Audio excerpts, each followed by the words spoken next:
Peace and pugilism, fight fanatics, is Myron Magnus in another segment of Boxing Logics United. Now, let me play devil's advocate real quick. Here is 3 reasons why. Yes, 3 reasons why Anthony Joshua should fight Oleksandr Usyk before Tyson Fury. Okay? Reason number 1.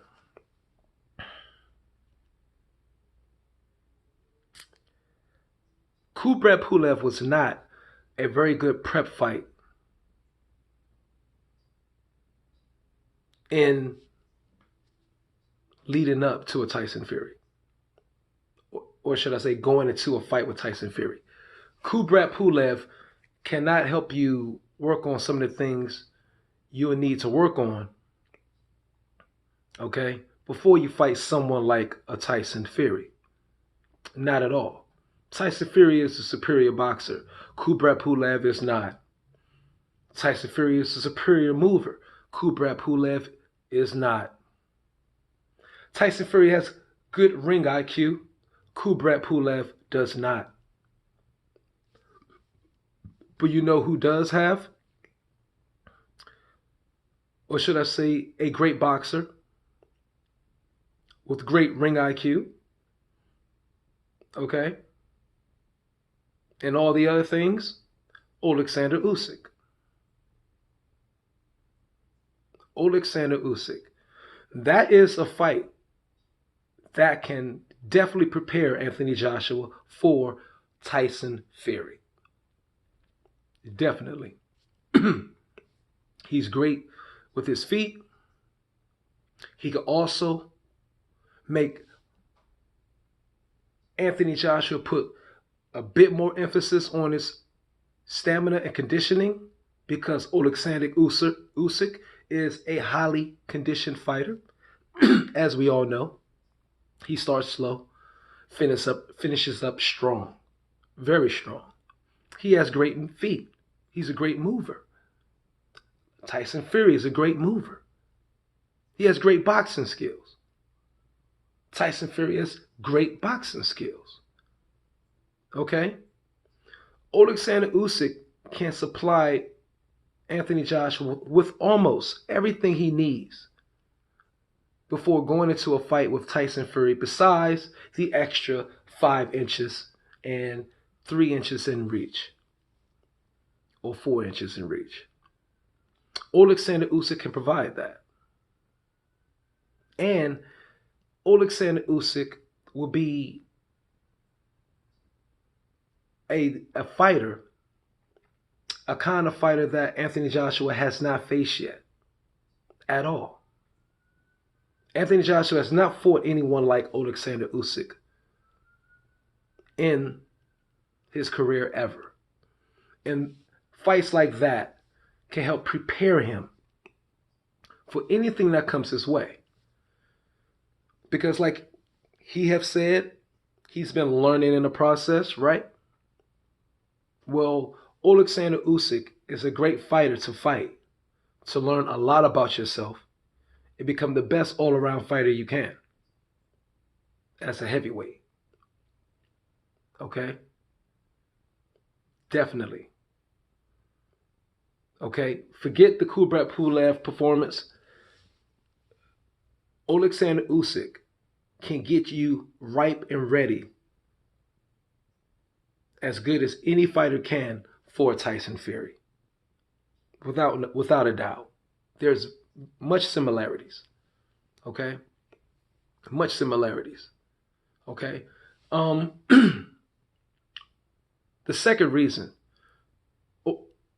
Anthony Joshua, should fight Oleksandr Usyk before Tyson Fury, meaning now, is if he's to beat Oleksandr Usyk, I think it will give Anthony Joshua the supreme confidence jump, the confidence in his abilities and in himself, and pretty much shut the door on any self-doubt that was put there by Andy Ruiz Jr. His confidence level will get a tremendous boost. And I think that will be that will serve him well and benefit him tremendously in a fight with Tyson Fury. He can't go in there second guessing himself at all. A fight with Oleksandr Usyk would do tremendous things for Anthony Joshua's confidence to get it back to the stage where it was pre-Andy Ruiz Jr. Okay? Because we all can see certain things. You know, certain he's thinking too much. Certain this, certain that. Okay? Making the adjustments. He transitioned into the fighter they're trying to make him in today, somewhat. We can all see the little, should I say, uncertainties there, without a doubt. Him beating Oleksandr Usyk can eradicate those. All right? So that's the second reason. Now, the third reason why I think he should fight Oleksandr Usyk now and then fight Tyson Fury in late 2021 is because what's the purpose of getting stripped? What's the purpose of going in the fight with Tyson Fury with the fight not being for undisputed champion of the freaking world? I mean, I don't get it. You want to gas, you talk about and brag about gathering all these belts, okay, to become undisputed, for that to be a part of your legacy, Anthony Joshua. Now, when the responsibilities come with it, and everything that comes with being undisputed may not fit your timetable, you're now talking about dropping belts. That's not good, champ. That's not good. You wanted this undisputed title. You want to be an undisputed champion. You're going to have to deal with the things that come with being an undisputed champion then, and having 3 belts. And that means your mandatories. It definitely means your mandatories. Whether it gets stripped or you drop it, it's freaking ridiculous. Why? Because that takes much of the wealth, or should I say worth, or the luster of the fight between you and Fury. Because that's supposed to be pegged an undisputed matchup for a British fighter. You're picking up the mantle where Lennox Lewis left it. So it don't make no sense in that. It make no sense in that being no WBO there. You want to be all 4. You want to have all 4. And if you got to go through Oleksandr Usyk to make that happen, then guess what? Do that shit. Don't be a Canelo Alvarez franchise champion. Keep your reputation intact. You've done everything right up to now, okay?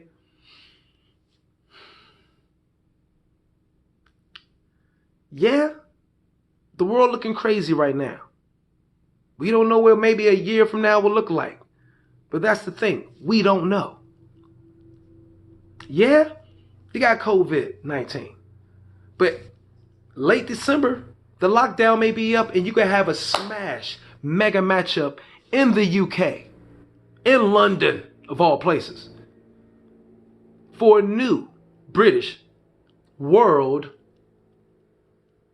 undisputed heavyweight champion of the world. If you don't got the WBO, you can't have that. Okay?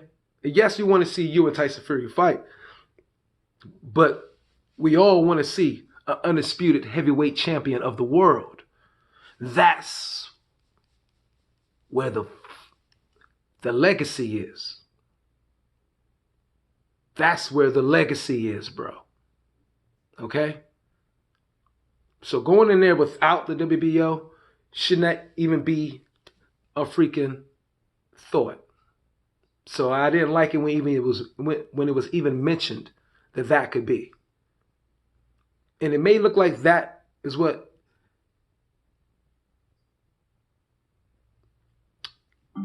it looked like right now. The way Eddie Hearn and Oleksandr Usyk are having their spat and seem to be falling out, that Oleksandr Usyk and the WBO are not going to get out the way unless he get his money or percentage. And maybe Eddie Hearn just trying to play hardball with his reply to Oleksandr Usyk saying he was being selfish for asking for $1 million or a percentage of the pot between you and Fury. But hey, you got to pay the cost to be the boss, bro. So if you want to go into that match with all your belts and not fight Oleksandr Usyk, you better talk to Eddie Hearn and say, yo, give the man his money. What's $1 million?